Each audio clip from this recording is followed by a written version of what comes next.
এখন যেহেতু কাঁচা আমের সিজন চলছে, তো বাড়িতে তো আমসত্ত্ব বানাতেই হবে। এটা যে এত মজা হয়, ছোট বাচ্চারা কিন্তু দোকান থেকে খুবই অস্বাস্থ্যকর আমের বিভিন্ন ধরনের জিনিস কিনে খায়, যেরকম ম্যাঙ্গো বার বা এরকম আচার অনেক কিছু, সেটা কিন্তু স্বাস্থ্যের জন্য একদমই ভালো না। তবে আপনারা চাইলে কিন্তু আপনাদের বাচ্চাদের বাড়িতে খুবই মজার এবং স্বাস্থ্যসম্মতভাবে এই আমসত্ত্বটা বানিয়ে দিতে পারেন। আমার বাচ্চা থেকে বাড়ির সবাই বড়রাও কিন্তু আমসত্ত্বটা অনেক বেশি পছন্দ করেছিল। এটা আপনারা চাইলে সারা বছরও সংরক্ষণ করতে পারবেন। কি কি উপায়ে সারা বছর সংরক্ষণ করা যায় সবই আপনাদের ভিডিওতে বলবো। ভিডিওটা পুরো দেখার অনুরোধ রইল। ভিডিওতে অনেক টিপস শেয়ার করব, অবশ্যই আপনাদেরটাও আমারটার মতোই পারফেক্ট হবে। আচ্ছা, এখানে আমি আম নিয়ে নিয়েছি। আমগুলো যেহেতু ঝড়ে পড়ে যাচ্ছে, তো গায়ে একটু কালো দাগ থাকতেই পারে, তাতে কোনো সমস্যা নেই। আপনারা আম নিয়ে নেবেন, আর একটু বড় সাইজ হলে ভালো হয়, তাহলে কাটতে সুবিধা হবে আপনাদের। তবে আপনাদের বাড়িতে যেরকম আছে সেরকমটাই ব্যবহার করতে পারেন। তো এখানে আমগুলো আমি কুচি করে কেটে নিয়েছি। এই কাটাটা আর দেখালাম না, কারণ সবাই দেখে বুঝতে পারছেন। এখানে আমি আটিটা ফেলে দিয়ে একটু ছোট সাইজ করে কেটে নিয়েছি, এর থেকে আর বেশি কিছু না। তো এখানে আমি ভালো করে কেটে ধুয়ে নিয়েছি, কিন্তু অবশ্যই আপনারা আমটা কাটার আগে ধুয়ে নেবেন এবং কাটার পর আবার ধুয়ে নেবেন, তাহলে কষের ভাবটা অনেক ভালোভাবে চলে যাবে। তো আমি এটা হচ্ছে ফ্রাই প্যানের ভেতরে দিয়ে নিচ্ছি। এর ভেতরে আমি সামান্য পরিমাণ পানি ব্যবহার করব। অনেকে চিনি সরাসরি দিয়ে এটা জাল দেয়, তবে চিনি দিয়ে জাল দিতে গেলে আমগুলো অনেক বেশি শক্ত হয়ে যায় আর জাল দিতে অনেক সময় লাগে। তো এখানে সামান্য পানি দিয়ে জাল দিলে ব্যাপারটা অনেক বেশি সহজ হয়ে যায়।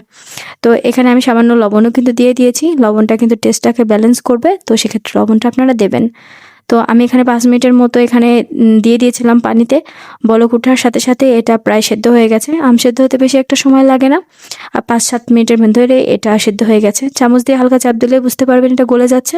তখন একটা ডাল ঘুটনি দিয়ে আমি এটা ভালো করে একটু ম্যাশ করে নিচ্ছি। এটা একটু ম্যাশ করে নিলে ছাকাটা সুবিধা হবে, তো সেক্ষেত্রে একটু ম্যাশ করে নিতে পারেন আপনারা। আর যদি আপনাদের বাড়িতে এরকম কোনো কিছু না থাকে, তাহলে সরাসরি ভেতরে দিয়ে একটু চামচ দিয়ে চেপে চেপে দিলেও এটা খুব ভালোভাবেই ছাঁকনির পাশে চলে যায়। তো এভাবে আমি ছাঁকনির উপরে নিয়ে নিয়েছি। দেখতে পাচ্ছেন বেশ একটু সময় ধরেই আমি কাজটা করেছিলাম, প্রায় পুরোটাই এর ভেতরে চলে গেছে। আমি এটা ভালোভাবে নিয়ে নিচ্ছি। ছাঁকনির উপরে যে বাকি অংশটুকু আছে সেটাকেও কিন্তু খাওয়া যাবে সামান্য একটু চিনি বা লবণ দিয়ে। ওটাও যদি মাখিয়ে নেন তবু ওটা খেতেও কিন্তু অনেক বেশি ভালো লাগে। তাই ফেলে না দিয়ে আর চেয়ে খেয়ে নিয়ে ভালো বলবো আমি। তো আমি এখানে আমের জন্য 1 কাপ পরিমাণ চিনি নিয়ে নিয়েছি। এখানে চিনির পরিমাণটা আপনাদের টেস্ট অনুযায়ী, অনেক আম অতটা টক হয় না, তো সেক্ষেত্রে চিনির পরিমাণটা আপনারা দেখে শুনে বাড়িয়েও কমিয়েও নিতে পারেন। আর আমি এখানে একটু মরিচের গুঁড়া দিয়ে দিয়েছি। এখানে হালকা টক মিষ্টি ঝাল একটা স্বাদ আনার জন্যই আমি এটা করেছি। তবে আপনারা চাইলে এখানে গুঁড়ো মরিচটা ব্যবহার করেছি, সেখানে চিলি ফ্লেক্সটা ব্যবহার করতে পারবেন। এটা করলেও খেতে অনেক বেশি ভালো লাগে। তবে ছোট বাচ্চারা মরিচ ওরকমভাবে খেতে চায় না, তো সেক্ষেত্রে আমি গুঁড়া মরিচটা ব্যবহার করেছি যাতে হালকা থাকে স্বাদটা।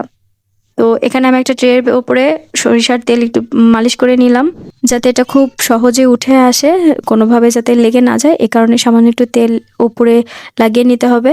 তো এ পর্যায়ে একটু খুব ভালো করে খেয়াল করবেন আমি কিভাবে এটা জাল দিচ্ছি। চিনি দেওয়ার পরে যে পানিটা বের হয়েছে সেই পানিটা কিন্তু অবশ্যই আপনাদের শুকিয়ে নিতে হবে। তো মোটামুটি চিনির পানিটা টেনে আসলে আমি এখানে সামান্য একটু ফুড কালার ব্যবহার করছি। এখানে আমি শুধুমাত্র কাঁচা আম দিয়ে করছি, এই কারণে একটু সবুজ কালার আনার জন্য ফুড কালারটা ব্যবহার করেছি। আপনারা চাইলে নাও করতে পারেন। এটা যদি এভাবেও ঢেলে দেন তবুও কালারটা একদম পাকা আমের মতো আসবে, দেখতে আরও বেশি সুন্দর হয়। তো আমি এখানে দেখতে পাচ্ছেন আমার জাল দেওয়া হয়ে গেছে, আমি এটা নামিয়ে নিচ্ছি। যখন আপনাদের মোটামুটি গায়ে ছিটে আসার মতো পর্যায়ে চলে আসবে যে এটা জাল আর দেওয়া যাচ্ছে না, গায়ে ছিটে আসছে, তখন সেই পর্যায়ে আপনারা নামিয়ে নিতে পারবেন। তো আমি যে ট্রে তেল মাখিয়ে রেখেছিলাম সেটাতেই আমি আমের ইয়েটা ঢেলে দিলাম। দেখতে পাচ্ছেন এটা এটা আপনারা চেষ্টা করবেন একটু পাতলাভাবে দেওয়ার। পাতলাভাবে দিলে শুকাতে তাড়াতাড়ি হয়ে যায়। আমি এখানে দিয়ে নিয়েছি, দেখতে পাচ্ছেন। এটা আমি 1 দিনের জন্য ফ্যানের বাতাসে নিচে রেখেছিলাম, আমারটা শুকিয়ে গিয়েছিল। তো আমার বারান্দায় সামান্য রোদ আসে, তো আমি এটা রোদে নিয়েই কাটছিলাম। সামান্য একটু রোদে দিয়ে রাখলে এটা বেশ কিছুদিন পর্যন্ত ভালো থাকে। অবশ্যই যদি বেশি দিন ভালো রাখতে চান তাহলে এর ভেতরে ভিনিগারটা ব্যবহার করতে হবে, আর না হলে এটা পরপর 2-3 দিনের মতো রোদে দিতে হবে। রোদে না দিলে কিন্তু এটা বেশি দিন পর্যন্ত ভালো থাকবে না। আর যদি রোদে দেওয়া সম্ভব না হয় তাহলে সামান্য একটু পরিমাণ ভিনেগার দিয়ে দেবেন যখন জাল দেওয়া হয় সে পর্যায়ে, তাহলে এটা অনেক বেশি ভালো থাকবে। দেখতে পাচ্ছেন আমার এটা অনেক ভালোভাবে শুকিয়ে গেছে, আর এটা যেভাবেই টানা যাচ্ছে সেভাবেই উঠে আসছে। একদমই ভেজা ভাবটা নেই বা নরম ভাবটা নেই। আপনারাও এভাবেই করতে পারবেন।